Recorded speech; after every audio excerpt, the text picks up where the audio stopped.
मानो या ना मानो, इस दुनिया में कुछ ऐसी चीजें होती हैं जो आंखों से दिखाई नहीं देती, लेकिन महसूस की जा सकती हैं। रात के सन्नाटे में अचानक कदमों की आहट, खिड़की के पीछे कुछ हिलता, कोई जो कभी नहीं था, और फिर बस खामोशी। ये कहानियां सिर्फ डर की नहीं हैं, ये हैं सच की परछाइयां। वो पल जब आप सोचते हैं कि क्या आप अकेले हैं या कोई आपको देख रहा है। मैं हूं आपका होस्ट और आप देख रहे हैं मानो या ना मानो, जहां हर कहानी है असली, हर डर है सच्चा। क्या आप तैयार हैं? अगर हां तो आइए आज की डरावनी कहानी शुरू करते हैं। साल 2008 की बात है। मैं कॉलेज में था और हमारा पूरा परिवार बैरकपुर में शिफ्ट हो रहा था। कोलकाता के पास का ये छोटा सा शहर था जहां पापा का ट्रांसफर हुआ था। हमें एक बहुत बड़ा गवर्नमेंट क्वार्टर मिला था, 3 मंजिल का पुराना ब्रिटिश एरा का बंगला। देखने में बहुत इंप्रेसिव था, लेकिन कुछ अजीब सी हवा थी उसमें।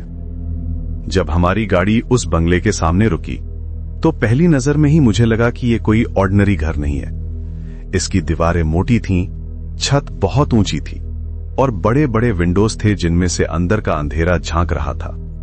बंगले के चारों तरफ एक बड़ा सा गार्डन था जिसमें पुराने पेड़ थे। कुछ पेड़ इतने पुराने थे कि उनकी ब्रांचेस बंगले की दीवारों को छू रही थी। हवा में एक अजीब सी खुशबू थी, नम मिट्टी और पुराने कागजों की मिलीजुली महक। जब हम पहली बार उस बंगले के सामने पहुंचे तो चौकीदार ने हमारा सामान उतारने में हेल्प की। वो एक बुजुर्ग आदमी था, करीब 60 साल का। उसकी आंखों में एक अजीब सी गहराई थी, जैसे वो बहुत कुछ देख चुका हो। उसके बाल पूरी तरह सफेद थे और चेहरे पर डीप लाइंस थी। जब पापा उससे बंगले की चाबी ले रहे थे तो उसने धीरे से कहा, साहब, रात को 3री मंजिल पर मत जाइएगा। उसकी आवाज में एक अजीब सी अर्जेंसी थी। पापा ने हंसते हुए पूछा कि क्यों, तो बस मुस्कुराया और चला गया। लेकिन उसकी मुस्कान में कोई खुशी नहीं थी, बल्कि एक तरह की हेल्पलेसनेस थी, जैसे वो कुछ कहना चाहता हो लेकिन कह नहीं पा रहा हो। हम सब ने सोचा कि शायद कोई मेंटेनेंस का इश्यू होगा। पहले दिन हमने ग्राउंड फ्लोर और फर्स्ट फ्लोर को प्रॉपर्ली सेटल किया। ग्राउंड फ्लोर पर ड्राइंग रूम, डाइनिंग रूम और किचन था। फर्स्ट फ्लोर पर पापा ममा का बेडरूम और एक गेस्ट रूम था। सेकंड फ्लोर पर हमारे बेडरूम्स थे, मेरा रूम और मेरी बहन का रूम। थर्ड फ्लोर को हमने बिल्कुल इग्नोर कर दिया था, क्योंकि वैसे भी हमें उसकी जरूरत नहीं थी। जब मैं पहली बार थर्ड फ्लोर की स्टेयर्स देखने गया तो मुझे एक अजीब फीलिंग आई। वो स्टेयर्स बाकी घर से अलग लग रही थीं। जैसे जैसे मैं ऊपर जाता गया, टेम्परेचर कम लगने लगा। थर्ड फ्लोर पर पहुंचकर मैंने देखा कि वहां 3 बड़े रूम्स थे, लेकिन सब में अंधेरा था। विंडोज पर पुराने कर्टन्स लगे हुए थे जो डस्ट से भरे हुए थे। हवा में एक अजीब सी स्टिलनेस थी, जैसे कई सालों से कोई वहां गया ही ना हो। शाम को जब हम डिनर कर रहे थे तो मामा ने कहा कि ये बंगला बहुत स्पेशियस है, लेकिन कुछ अजीब सा लगता है। मुझे लगता है जैसे कोई हमें ऑब्जर्व कर रहा हो, उन्होंने कहा। पापा ने कहा कि पुराने घरों में ऐसा ही होता है। ये ब्रिटिश लोग बड़े घर बनाते थे, इसलिए एको ज्यादा होती है। लेकिन मुझे भी मामा की बात सही लग रही थी। खासकर जब मैं थर्ड फ्लोर की तरफ देखता था तो लगता था जैसे वहां से कोई मुझे देख रहा हो। मैंने इसे अपनी इमेजिनेशन की वजह से होने वाला मान लिया। रात को करीब 2:17 बजे मैं अपने रूम में पढ़ाई कर रहा था। मैं इकोनॉमिक्स की बुक पढ़ रहा था और बाहर बिल्कुल शांति थी। अचानक मुझे ऊपर से कुछ आवाज आई। ये फुटस्टेप्स की आवाज थी, बिल्कुल साफ। कोई नंगे पैर चल रहा था थर्ड फ्लोर पर। पहले तो मैंने सोचा कि शायद कोई कैट या कुछ और होगा, लेकिन ये फुटस्टेप्स बिल्कुल ह्यूमन जैसे थे, स्लो, डेलिब्रेट स्टेप्स। आवाज एक पैटर्न में आ रही थी, पहले एक रूम से दूसरे रूम तक, फिर थोड़ी देर रुकना, फिर वापस चलना, जैसे कोई कुछ ढूंढ रहा हो। मैंने केयरफुली सुनना शुरू किया। आवाज बिल्कुल क्लियर थी। कभी कभी लगता था जैसे कोई फर्नीचर को मूव कर रहा हो, कभी लगता था जैसे कोई ड्रॉर्स खोल बंद कर रहा हो। मैंने अपनी वॉच देखी, अभी भी 2:17 ही बज रहे थे। टाइम जैसे रुक गया हो। मैं मामा के रूम में गया और उनसे पूछा। मामा भी जाग रही थीं और बोली, तुम भी सुन रहे हो? उनकी आवाज में वरी थी। हम दोनों ने केयरफुली सुना। वो आवाजें अभी भी आ रही थीं। कभी कभी लगता था जैसे कोई कुछ खोज रहा हो, कभी लगता था जैसे कोई बहुत धीरे धीरे कदम रख रहा हो, जैसे डर रहा हो कि कहीं कोई सुन ना ले। हमने पापा को जगाया, लेकिन जब तक वो आए आवाजें बंद हो गई थीं। पापा ने कहा कि शायद कोई एनिमल होगा या फिर पुराने घर में पाइप्स की आवाज होती है, लेकिन मुझे और मामा को पता था कि ये कोई ऑर्डिनरी आवाज नहीं थी। अगली सुबह हमने चौकीदार से पूछा कि क्या रात को कोई 3rd फ्लोर पर गया था। उसने साफ मना कर दिया और फिर से कहा, साहब मैंने कहा था ना कि रात को ऊपर मत जाना। उसकी आवाज में एक तरह की फ्रस्ट्रेशन थी, जैसे वो बार बार सेम चीज कह कहकर थक गया हो। पापा ने पूछा कि आखिर बात क्या है, तो वो बस चुप रह गया। उसने अपना सिर हिलाया और बोला, साहब कुछ चीजें बताने से समझ नहीं आती, एक्सपीरियंस करनी पड़ती है, लेकिन मैं नहीं चाहता कि आपको एक्सपीरियंस करना पड़े। दूसरी रात भी वही हुआ। इस बार आवाजें 2:15 बजे शुरू हुई और करीब 1 घंटे तक चलती रहीं। मैंने नोटिस किया कि फुटस्टेप्स हमेशा सेम पैटर्न में आती थी, पहले बाय रूम से दाएं रूम तक, फिर मिडिल रूम में, फिर वापस, जैसे कोई सिस्टमैटिक सर्च कर रहा हो। तीसरे दिन हमारे नेबर अंकल मिले। वो रिटायर्ड रेलवे ऑफिसर थे और काफी समय से यहां रह रहे थे। वो एक जेंटल आदमी थे, लेकिन जब हमने उनसे बंगले के बारे में पूछा तो उनका चेहरा सीरियस हो गया। उन्होंने कहा, उस बंगले की 3री मंजिल पर अंग्रेजों के जमाने में एक औरत उसने अपने बच्चे के साथ आत्महत्या की थी। अंकल ने बताया कि वो औरत एक ब्रिटिश ऑफिसर की वाइफ थी। उसका नाम मैग्रेट था। उसका हस्बैंड कैप्टन रॉबर्ट था, जो फर्स्ट वर्ल्ड वॉर में मारा गया था। उस टाइम पर कम्युनिकेशन सिस्टम इतना अच्छा नहीं था, इसलिए उसे अपने हस्बैंड की डेथ की न्यूज काफी देर से मिली थी। वो औरत बहुत यंग थी, शायद 25 या 26 साल की, अंकल ने बताया। उसका एक छोटा बच्चा था, 3 साल का लड़का। जब उसे पता चला कि उसका हस्बैंड मर गया है, तो वो कंप्लीटली डिप्रेशन में चली गई। उस टाइम मेंटल हेल्थ के लिए कोई प्रॉपर ट्रीटमेंट नहीं था। अंकल की आवाज में सिंपैथी थी। उन्होंने आगे बताया कि वो औरत दिन रात 3rd फ्लोर पर अकेली रहती थी। उसका बच्चा भी उसके साथ ही रहता था। सर्वेंट्स बताते थे कि वो हमेशा विंडो से बाहर देखती रहती थी, जैसे अपने हस्बैंड का वेट कर रही हो। एक रात बारिश का मौसम था। उसने डिसाइड कर लिया कि वो अपने हस्बैंड के पास जाना चाहती है। उसने अपने बच्चे को गोद में लिया और 3rd फ्लोर की विंडो से जंप कर लिया। दोनों की स्पॉट पर ही डेथ हो गई। ये सुनकर हम सबको बहुत शॉक लगा। अंकल ने कहा कि वो औरत आज भी रात को अपने बच्चे को ढूंढती है, इसीलिए रेलवे डिपार्टमेंट ने कभी ऑफिशियली 3rd फ्लोर को हैबिटेबल डिक्लेयर नहीं किया। लोकल रिकॉर्ड्स में ये क्लियरली मेंशन्ड है कि 3rd फ्लोर अनइनहैबिटेबल है। अंकल ने यह भी बताया कि पिछले कई सालों में जो भी फैमिलीज उस बंगले में आई हैं, सभी ने सेम एक्सपीरियंस किया है। कुछ फैमिलीज तो 1 हफ्ते भी नहीं रुकी। सभी को 3rd फ्लोर से स्ट्रेंज एक्टिविटीज का एक्सपीरियंस हुआ है। ये सुनकर हम सबको थोड़ा डर लगा, लेकिन पापा ने कहा कि ये सब सुपरस्टिशन है, इन सब बातों का कोई साइंटिफिक बेसिस नहीं है। लेकिन मैं देख सकता था कि वो भी थोड़े अनकंफर्टेबल हो गए थे।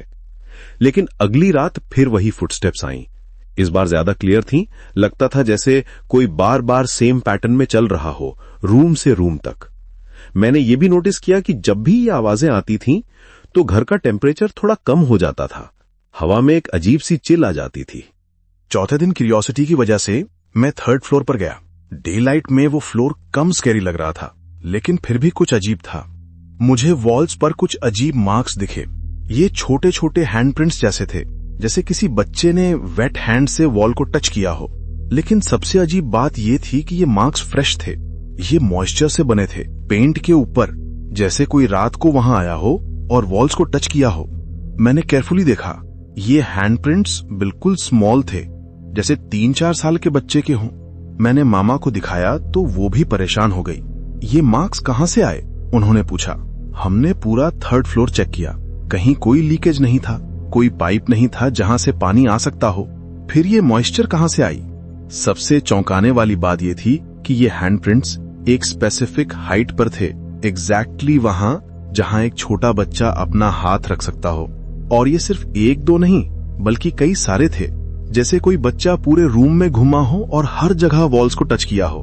पापा ने डिसाइड किया कि हमें कोई पंडित को बुलाना चाहिए। हमारे पास के टेम्पल से एक एक्सपीरियंस पंडित आए। उनका नाम शर्मा जी था और वो काफी सालों से स्पिरिचुअल वर्क कर रहे थे। जैसे ही वो 3rd फ्लोर पर गए, उनका बिहेवियर बदल गया।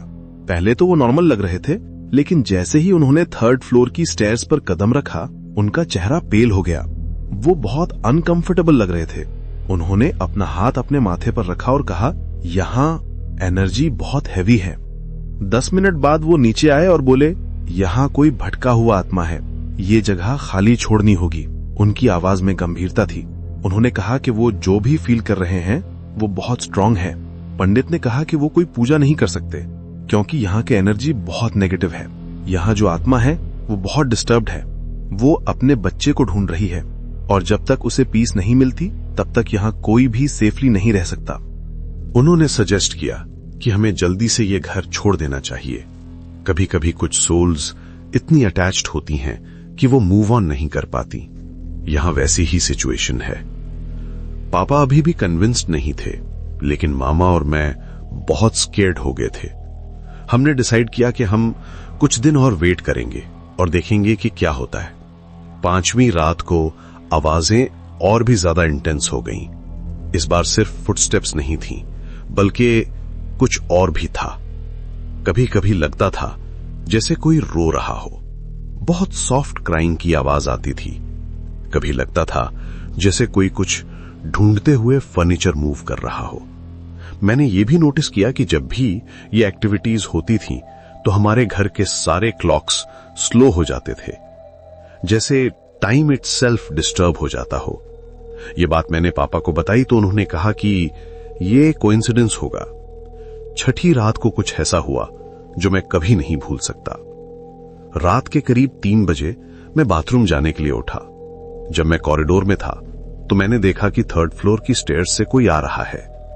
पहले तो मुझे लगा कि पापा हैं, लेकिन जब मैंने केयरफुली देखा तो मेरी सांस रुक गई। एक औरत व्हाइट साड़ी में स्टेयर्स से नीचे आ रही थी। उसके हाथ में एक छोटा बच्चा था, लेकिन सबसे डरावनी बात यह थी कि वो स्टेयर्स को टच नहीं कर रही थी, वो हवा में फ्लोट कर रही थी। उसके पैर स्टेयर्स से कुछ इंचेस ऊपर थे। उसके बाल बिखरे हुए थे और चेहरा बिल्कुल पेल था। उसकी साड़ी पुराने स्टाइल की थी, जैसी ब्रिटिश टाइम में पहनी जाती थी। वो बहुत स्लोली आ रही थी, जैसे सर्च कर रही हो। जब वो मेरे पास आई तो उसने अपना फेस मेरी तरफ किया। उसकी आंखें बिल्कुल ब्लैक थीं, जैसे कोई डीप होल हो।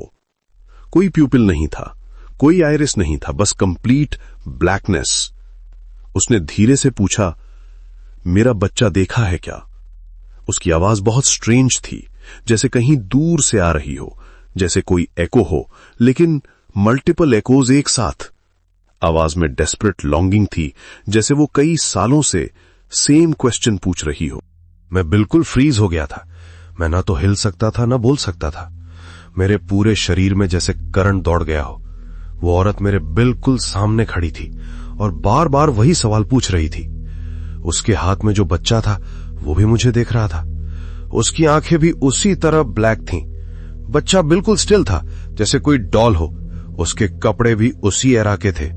अचानक मुझे लगा जैसे कोई मेरा गला दबा रहा हो। मैं सांस नहीं ले पा रहा था। रूम का टेम्परेचर अचानक बहुत कम हो गया था। मैं अपनी सांस देख सकता था, जैसे बहुत ठंड में होती है। मैंने जोर से चीखने की कोशिश की, लेकिन कोई आवाज नहीं निकली, जैसे मेरी वॉइस बॉक्स ही काम करना बंद कर गई हो। वो औरत मेरे और भी पास आ गई। अब मैं उसकी कोल्ड ब्रेथ फील कर सकता था। फिर अचानक वो औरत और बच्चा गायब हो गए, जैसे वो कभी थे ही नहीं, लेकिन हवा में अभी भी उनकी प्रेजेंस फील हो रही थी। मैं वहीं फ्लोर पर गिर गया। मेरा पूरा शरीर कांप रहा था। पापा और मामा दौड़ते हुए आए। मैं कुछ भी बोल नहीं पा रहा था, बस कांप रहा था। मेरी आंखों से आंसू निकल रहे थे, लेकिन मैं रो भी नहीं पा रहा था, जैसे शॉक से मेरा पूरा सिस्टम शटडाउन हो गया हो। उन्होंने मुझे तुरंत हॉस्पिटल ले जाया। रास्ते में मैं बेहोश हो गया। हॉस्पिटल में जब मैं होश में आया तो डॉक्टर ने कहा कि मुझे शॉक और एक्सट्रीम फियर हुआ है। उन्होंने कहा कि मेरा ब्लड प्रेशर बहुत हाई था और हार्ट रेट भी एबनॉर्मल था। सबसे अजीब बात यह थी कि मेरे बालों का एक हिस्सा बिल्कुल वाइट हो गया था, डॉक्टर ने कहा कि एक्सट्रीम शॉक से ऐसा हो सकता है, लेकिन यह बहुत रेयर होता है। आपको कुछ बहुत ट्रॉमेटिक एक्सपीरियंस हुआ है, उन्होंने कहा। हॉस्पिटल में 3 दिन रहने के बाद जब मैं घर आया तो पापा ने ऑलरेडी डिसाइड कर लिया था कि हमें यह बंगला छोड़ना होगा। वो भी अब कन्विंस्ड हो गए थे कि यहां कुछ अजीब है। हमने 1 वीक के अंदर सारा सामान पैक किया और वहां से चले गए। रेलवे डिपार्टमेंट ने भी कोऑपरेट किया और हमें दूसरा क्वार्टर दे दिया। जब पापा ने ऑफिशियली कंप्लेंट की तो उन्होंने बताया कि वो बंगला टेक्निकली हॉन्टेड प्रॉपर्टी के रूप में लिस्टेड है और नॉर्मली फैमिलीज को अलॉट नहीं किया जाता। बाद में हमें पता चला कि रेलवे रिकॉर्ड्स में 3rd फ्लोर को कभी ऑफिशियली हैबिटेबल डिक्लेयर नहीं किया गया था। वो फ्लोर टेक्निकली अनइनहैबिटेबल था, लेकिन किसी ने हमें पहले बताया नहीं था। ये एक एडमिनिस्ट्रेटिव एरर था। चौकीदार ने बाद में एडमिट किया कि पिछले कई फैमिलीज ने भी सेम एक्सपीरियंस किया था और सभी को जल्दी छोड़ना पड़ा था। मैं हमेशा वार्न करता हूं, उसने कहा, लेकिन कोई सीरियसली नहीं लेता। ईयर्स बाद जब मैं कॉलेज कंप्लीट करके जॉब कर रहा था, मुझे काम के सिलसिले में फिर बैरकपुर जाना पड़ा। क्यूरियोसिटी की वजह से मैं उस बंगले के पास गया। वो अभी भी वैसा ही खड़ा था, लेकिन अब कंप्लीटली एम्प्टी था। कोई भी फैमिली वहां नहीं रह रही थी। बंगले की कंडीशन और भी डिटीरियोरेट हो गई थी। पेंट उखड़ गया था, गार्डन ओवरग्रोन हो गया था और विंडोज टूटे हुए थे। लेकिन 3rd फ्लोर की विंडोज अभी भी इंटैक्ट थीं, जैसे कोई उन्हें प्रिजर्व कर रहा हो। रात को जब मैं वापस जा रहा था तो मैंने एक बार फिर उस बंगले की तरफ देखा।